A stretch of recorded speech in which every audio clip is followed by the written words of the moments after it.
তৌফিক দান করেন। দুর্চার কথা আলোচনা করব, বলার মধ্যে যদি কোনো ভুল ভ্রান্তি হয় আল্লাহর রাস্তায় ক্ষমা করবেন। আমরা জানি, এটা আমরা প্রত্যেকেই জানি, অনেকের মুখে শুনেছি আমরা কি, যে ওলি আল্লাহদের দরবারে যাব কেন। যদিও আমার আজকের বয়ানের ছিল সুদ সম্পর্কে বলা, চেষ্টা করব কিছুক্ষণ সময় সুদ সম্পর্কে বয়ান আপনারা শোনেন, তারপরে হুজুর কেবলার হুকুম।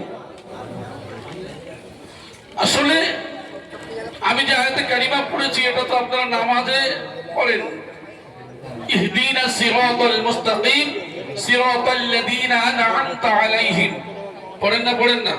পড়েন। আমরা তো সব সময় বলি আমরা কোন পথে চলতে চাই বলেন তো দেখি? সঠিক পথ, সরল পথে চলতে চাই। আল্লাহর কাছে আমরা কিন্তু দোয়া করি যে আমাদের সরল সঠিক পথ দেখান।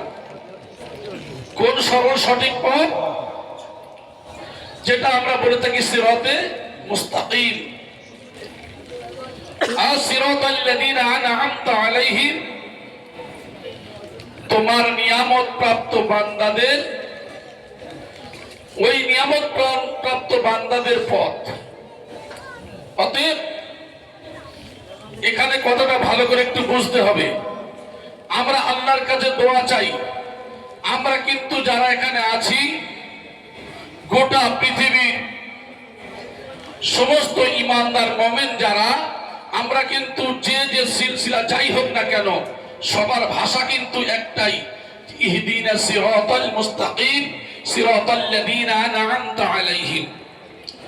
এখন এই সঠিক পথ, সত্যের পথ, এই সিরাতে মুস্তাকিমের পথ অনুসরণ অনুকরণ যে করব, তাহলে এই পথে চলতে গেলে কাদের অনুসরণ অনুকরণ করব? কাদের অনুসরণ অনুকরণ করব? দেখেন এখানে আল্লাহ পাক রব্বুল আলামিন সূরা নিসা 69 নম্বর আয়াতের মধ্যে কি সুন্দর করে বললেন। আল্লাহ সুবহানাহু ওয়া তাআলা তার মধ্যে জানিয়ে দিলেন কাদের পথ অনুসরণ করবে ওই সঠিক পথে চলতে গেলে। কি বললেন? আল্লাযীনা আন'আমা আল্লাহু আলাইহিম মিনান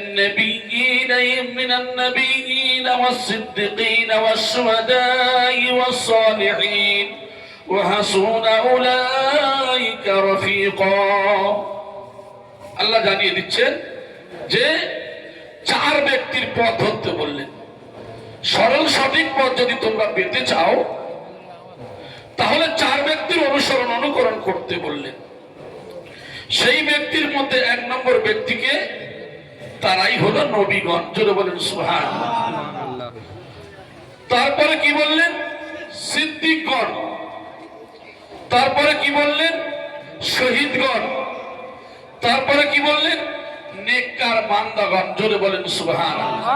তারাই হলো কামেল ওলি আল্লাহ। আরেকটু জোরে বলি সুবহানাল্লাহ। তাহলে আল্লাহ কিন্তু জানিয়ে দিলেন যে সরল পথ, সঠিক পথ যদি পেতে হয় তাহলে তোমাদের কি করতে হবে? চারটে রাস্তা তোমাদের আছে। এক নম্বর হলো নবীদের পথ। অতএব আজকের কিন্তু আমাদের নবী নাই, নবী চলে গেছে। সাহাবায়ে কেরাম, তাবেঈনদের যে পথ, এক একটা শহীদগণের যে পথ, সালেহীনদের যে পথ আমরা এখন বর্তমানে পেয়েছি, অর্থাৎ কামেল ওলি আল্লাহর যে সময় সেটাই আমরা পেয়েছি। তাহলে আমরা এই পথ অনুসরণ অনুকরণ করব। আল্লাহ কিন্তু জানিয়ে দিলেন। অন্য আয়াতে আমাদের মাওলানা সাহেব, মুফতি সাহেবরা তারা বলেছেন, ইয়া আইয়ুহাল্লাযীনা আমানুত্তাকুল্লাহ ওয়া কুনু মা'আস সাদিকিন। হে ঈমানদারগণ, আল্লাহকে ভয় করো আর সত্যবাদীদের সঙ্গ লাভ করো। জোরে বলি সুবহানাল্লাহ। তাহলে সঠিক পথ, সরল পথ পেতে গেলে নবীর পথ, নবী নাই, এই যে এক এক পরস্পরা, শেষে বললেন এই কামেল ওলি আল্লাহদেরকে অনুসরণ করতে বললেন কে? আল্লাহ সুবহানাহু ওয়া তাআলা। জোরে বলি সুবহানাল্লাহ। এখন আমাদের মাওলানা সাহেবরা তো প্রায় বলছেন যে পৃথিবীর কোন রোগ যদি হয় আপনারা কি করেন? আমরা কি করি? ডাক্তারের কাছে যাই, ডাক্তার ওষুধ দেন। কিন্তু আমাদের দিলের যে হয়েছে, দিলের রোগ হয়েছে। আমাদের মুফতি সাহেব বলতে গিয়ে এখান থেকে আবার অন্য সাইডে চলে গিয়েছেন।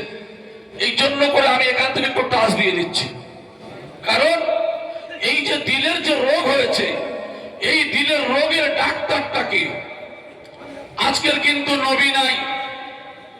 যাদের কথা কোরআনে বলা হয়েছে পরস্পর এই দরজাগুলো চলে গেছে।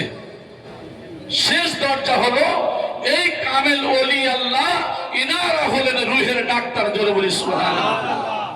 আমাদের মওজুদা মাস্টার সাহেব দিনেশন হুজুর কিবলা দামাত বরকাতুল মাদাজুল আলিয়া প্রায় রবিবারই এই কথাটা বলেন যে এই দিলের ডাক্তার, রুহের ডাক্তার হলো কামেল ওলি আল্লাহ। এই কামেল ওলি আল্লাহ তারা রুহের চিকিৎসা করবেন। আমাদের মধ্যে যে রূহ, দিল, আত্মা, কল্ব যে ভাষায় বলেন, আপনি যখন একটা গুনাহ করেন একটা দাগ পড়ে যায়, আরেকটা গুনাহ করেন আরেকটা দাগ পড়ে যায়। এক কথায় আপনি যদি নামাজ না পড়েন, রোজা না রাখেন, যাকাত না দেন, হজ না করেন, দান ধ্যান যদি না করেন, মিথ্যা কথা বলেন, যত রকম খারাপ কাজ রয়েছে সেই কাজগুলো করার পরে আপনার ওই দিলের মধ্যে এক একটা করে দাগ পড়ে যাওয়ার কারণে ওই দিলটা কালো সিয়া অন্ধকার হয়ে গেছে, মানে দিলের রোগ ধরে নিয়েছে। এই দিলের রোগ ধরার কারণে সে কিন্তু আর ভালো মন্দ কিছু বুঝতে পারছে না। না বোঝার কারণে কি বলছে, এই শ্রেণীর মানুষেরা বলছে কামেল ওলি আল্লাহর দরবারে গিয়ে কি হবে। এই শ্রেণীর মানুষেরা বলছে যে রোজার সময় হাক্কানি আঞ্জুমান যে ইফতার বলেন যে হালাল পয়সা দিয়ে করতে হবে, এই হালাল পয়সা দিয়ে যে ইফতারের বিষয় হাক্কানি আঞ্জুমান যে নিয়ম নীতি দিয়েছে, এখন আমরা অনেকেই জানি অন্যান্য পয়সা দিয়ে বিভিন্ন জায়গা থেকে ইফতারের যে ব্যবস্থা করা হয়, এই ইফতার কিন্তু বিভিন্ন ফল ফলাদি অনেক কিছু থাকে। এখন আমাদের রুহের যাদের রোগ হয়ে গেছে, আমরা কিন্তু কি বলি, আমরা বলি কোথায় হারাম। আজান গাছি রহমাতুল্লাহ দরবার খালি বলে হারাম হারাম, তো এই হারামটা কোথায়? এ তো আমরা দেখতে পাচ্ছি আপেল, কলা, লেবু, বিভিন্ন ফলমূল দেখতে পাচ্ছি, কিন্তু হাক্কানি আঞ্জুমান কি করে বলে এটা হারাম আছে, এটা অমুক আছে। আসলে এই দিলের রোগ হয়েছে। এই দিলের রোগকে সারাতে গিয়ে কামেল ওলি আল্লাহ যুগে যুগে অর্থাৎ মুজাদ্দিদরা 100 বছর পরে একজন করে আসবেন। আজকের সেই মুজাদ্দিদ হলেন সুফি মুফতি আজান গাছি রহমাতুল্লাহ আলাইহি। তিনি কি করলেন, এই কোরআন হাদিসকে বাস্তবে রূপ দিতে গিয়ে তিনি বললেন, বাবা তোমার চোখে তুমি দেখতে পাচ্ছ কি ওটা আপেল আছে, কলা আছে, লেবু আছে, কিন্তু তোমার দিলের রোগ হয়ে গেছে, তোমার দিলটা অন্ধকার হয়ে গেছে। তোমার ওই অন্ধকার দিলটা ওই যে কামেল ওলি আল্লাহর দরবারে যখন আসবে, আসার পরে কামেল ওলি আল্লাহর যে নেক নজর অর্থাৎ তার যে কোরআন হাদিসের বাণী, এই যে দিলের চিকিৎসা করিয়ে দিলেন। আর দিলের চিকিৎসা যখন করলেন যে বাবা ওটা তুমি আপেল দেখছো, কলা দেখছো, লেবু দেখছো, কিন্তু হারাম পয়সা দিয়ে যখন হয় ওটা আপেল, কলা, লেবু থাকে না, ওই অন্তর চোখ দিয়ে দেখো ওটা অবৈধ, ওটা হারাম জিনিস আছে। সুবহানাল্লাহ। কিসের চিকিৎসা হলো? এটা দিলের চিকিৎসা হলো, রুহের চিকিৎসা হলো। তাহলে এই রুহের চিকিৎসা কারা করেন? আজকের বর্তমান জামানায় আজকের রসুল নাই, নবী নাই, শহীদগণ নাই, কিন্তু আজকের কামেল ওলি আল্লাহরা আছেন। এই কামেল ওলি আল্লাহরা কি করছেন? এই যে বিনা কাজায় 5 ওয়াক্ত নামাজ, কোরআনী ওজিফা, রিজকে হালাল, সাধ্যমতো তাকওয়া পরহেজগারি যে কথাগুলো বলছেন, যেমন তিনিও এই কথা বলেছেন তার মধ্যে যে আজকের বর্তমান জামানায় আপনারা ইউটিউব অনেক জায়গায় আপনারা দেখে থাকেন, আমরা অনেকেই বলে থাকি কি যে এই যে আজান গাছি রহমাতুল্লাহ দরবারে সুদকে কি বলে, এই যে এটা হিন্দুস্তানের মাটি, এখানে সুদ জায়েজ আছে, এখানে কোনো সমস্যা নাই। তিনি এমন একজন রুহের ডাক্তার, তিনি বললেন না, কোরআন India, Bangladesh, Pakistan, Japan, German, আরব তার জন্য কোরআন আলাদা নয়। কোরআনের বাণী যে রয়েছে আল্লাহ সুবহানাহু ওয়া তাআলা দিয়েছেন, কোরআনে কারীমের মধ্যে আল্লাহ বললেন, ইয়া আইয়ুহাল্লাযীনা আমানুত্তাকুল্লাহ ওয়া দারু মা বাকিয়া মিনার রিবা ইন কুনতুম মুমিনিন। হে ঈমানদারগণ, আল্লাহকে ভয় করো কি বললেন? হে ঈমানদারগণ, আল্লাহ ঈমানদার বলে সম্বোধন করলেন। কি বললেন? আল্লাহকে ভয় করো, আর যার কাছে যতটুকু সুদ আছে তোমরা ছেড়ে দাও। ইন কুনতুম মুমিনিন, যদি তোমরা মুমিন হও। এখানে আল্লাহ ঈমানদার বলে সম্বোধন করলেন, আবার শেষে বলছেন যদি তোমরা মুমিন হও কি করবে? সুদকে ছেড়ে দাও। এখানে অনেক ব্যাখ্যা আছে, আমি যাচ্ছি না, সময় কম। তাহলে ছোট্ট কথায় আমার মোর্শেদ সবসময় বলেন, বাবা এখানে 1 থেকে নিয়ে বড় বড় স্কলার পর্যন্ত এখানে আছেন, তাহলে এমন ভাষা দিয়ে কথা বলবে যেটা যেন সবাই যেন বুঝতে পারে। কামিল ওলি আল্লাহদের হিকমতের কথা এগুলো।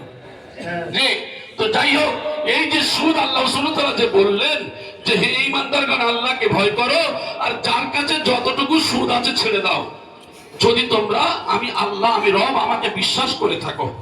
যদি না করো কি হবে? আল্লাহ পরের আয়াতে বললেন, সূরা আল বাকারার 279 নম্বর আয়াতের মধ্যে, ফাইল্লাম তাফআলু ফাআযানু বিহারবিন মিনাল্লাহি ওয়া রাসূলিহি। আমি আল্লাহ আমার রাসূলের সঙ্গে যুদ্ধের ঘোষণা রইল।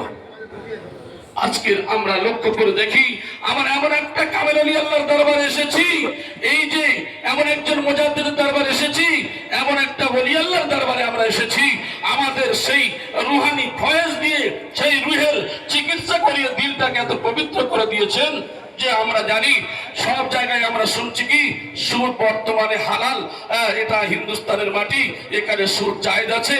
কিন্তু হাক্কানি আঞ্জুমান কি বলছেন? কোরআনের আয়াতকে তুলে ধরে বলছেন না, কোনো ক্রমেই এই যে কিয়ামত পর্যন্ত সুদের বিরুদ্ধে জিহাদ থাকবে। হাক্কানি আঞ্জুমানের জন্য বলেন সুবহানাল্লাহ। কোথা থেকে বললেন? কোরআনের আয়াত থেকে দলিল দিয়েছেন, কোরআনের আয়াত থেকে দলিল দিয়েছেন। সুদ কেন আমাদের হারাম বলা হয়েছে? সুদ এই জন্য করে হারাম, সুদ গরিবকে আরো গরিব বানিয়ে দেয়, সুদ গরিবকে আরো গরিব বানিয়ে দেয়। ইসলাম মানে যে শান্তি, ইসলাম মানে যে নিরাপত্তা দেয়, কিন্তু সুদ এসে বাঁধিয়ে দিয়েছে অশান্তি। ছোট্ট উদাহরণ দেব, মনে করুন কারোর মেয়ের বিবাহ হবে, 1 লাখ টাকার দরকার, বিপদে পড়েছে। বিপদে পড়ার পরে একজন ব্যক্তির শরণাপন্ন হলো যে ভাই আমাকে কিছু টাকা দেন। এখন সে এমনি দিতে চায় না, কিসে দেবে? সুদে দেবে। 1 লাখ টাকা যদি নাও তাহলে দিনে তোমার 500 টাকা করে সুদ দিতে হবে। আমি উদাহরণ দিয়ে বলছি। এখন এই 500 টাকা করে যে সুদ দিতে হবে, এই মানুষটা রিক্সা চালিয়ে খায়, যে কোনো মজদুরির কাজ করে। এই মানুষটা এখন মেয়ের বিবাহের জ্বালা নিতেই হবে, এখন নিয়েও নিয়েছেন। বিবাহ হয়ে গেল, তারপরে তিনি কি করছেন? সকালবেলা বার হলেন, তার কাজে বার হয়ে গেলেন। রোজগার মনে করুন 500, 600, 300 যখন যেমন হয়। এই যে ইনকাম করে যে আনলেন, মনে করুন প্রথম দিন ইনকাম হলো 500 টাকা, সুদ দিতে হবে কত? 500 টাকা। এখন সে কি করলেন? টাকাটা দিলেন। বিছানায় শুয়ে শুয়ে চিন্তা করছেন কালকের আবার কত রোজগার হবে, আমি সংসার চালাবো কি করে, আর টাকাটা দেবো বা কি করে। আচ্ছা বলেন তো দেখি, এই মানুষটার ঘুম ভালো হবে বলে মনে হয়? তাহলে সুদ কেন হারাম? এই জন্য করে হারাম যে সুদ এসে বাঁধিয়ে দিয়েছে অশান্তি। সুদ কোনোদিন শান্তি দিতে পারেনি, সুদ অশান্তি বাঁধিয়ে দিয়েছে। এই জন্য করে ইসলামের মধ্যে সুদ হারাম। কথা বোঝা গেল না? কেন না? তাহলে আমরা কি করব? এই রুহের ডাক্তার আমাদেরকে চিকিৎসা করিয়ে দিচ্ছেন, এই চিকিৎসা করে দিয়ে আমাদের পাক পবিত্র করিয়ে দিচ্ছেন। অথচ এই জন্য করে আমরা আমাদের মুর্শিদ যেমন বলে দিচ্ছেন বাবা সুদ হারাম, আর তার যুক্তিগুলো যখন দেখিয়ে দিচ্ছেন, হাক্কানি আঞ্জুমানের যারা মুরিদ মুতাকিন আছে এরা কি করে? আজকের দেখেন খেতে পায় না এমন মানুষ আছে যারা খুবই কষ্টের সঙ্গে জীবন যাপন করে। প্রকৃত হাক্কানি আঞ্জুমানের মুরিদ যারা, যত কষ্ট হোক না কেন, তারা কি করে? সুদের ধারে কাছে যায় না। জোরে বলেন সুবহানাল্লাহ। সুবহানাল্লাহ। ইয়ামহাকুল্লাহুর রিবা ওয়া ইউরবিস সাদাকা। হ্যাঁ, যে সুদ কি করে? মানুষের মালকে কমিয়ে দেয়। দান মানুষের মালকে বাড়িয়ে দেয়। জোরে বলেন সুবহানাল্লাহ। কিভাবে বাড়ায়? আপনি বাহ্যিক দিক থেকে দেখছেন আপনার আসছে, কিন্তু আজকের আপনার বিবির অসুখ, ছেলের অসুখ, মেয়ের অসুখ, স্বামী স্ত্রী অশান্তি, হুজুর কেবলার কাছে প্রায় তো ফোন করেন, খুশিদা হুজুর কেবলার কাছে ফোন করতেন। দেখবেন আমাদের মুর্শিদরা কি বলেন, বলে বাবা তোমার কটা অ্যাকাউন্ট আছে, তোমার কোন অ্যাকাউন্ট আছে নাকি, সুদের কোনো ব্যাপার আছে নাকি? হুজুর আমার নেই। বলে বাবা ভালো করে দেখো না গো। জি ভালো করে দেখো না। দেখতে দেখতে দেখা গেল কি হলো, তার অটোমেটিক সুদের হিসাব করে দেখা গেল সুদটা রয়েছে। বলছে বাবা ওই যে তুমি যে ঈমানদার, তোমার মধ্যে শয়তান কেন পুশ করেছে, শয়তান ওখানে প্রবেশ করেছে, ওই সুযোগের রাস্তাটা তুমি করে দিয়েছো। তাহলে কি করতে হবে, ওর থেকে তোমাদের বাঁচতে হবে।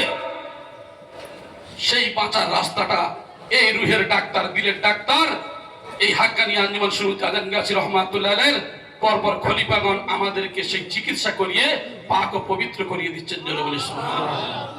সুদ সম্পর্কে ইনশাআল্লাহ অন্য সময় আরো আলোচনা হবে, কারণ টাইম অনেক হয়ে গেছে। তবে আমি আপনাদেরকে একটাই অনুরোধ করব, যে আমার আপনার মুর্শিদ যে কথাগুলো বলছেন আমাদের এই দিনকে পরিষ্কার করার জন্য।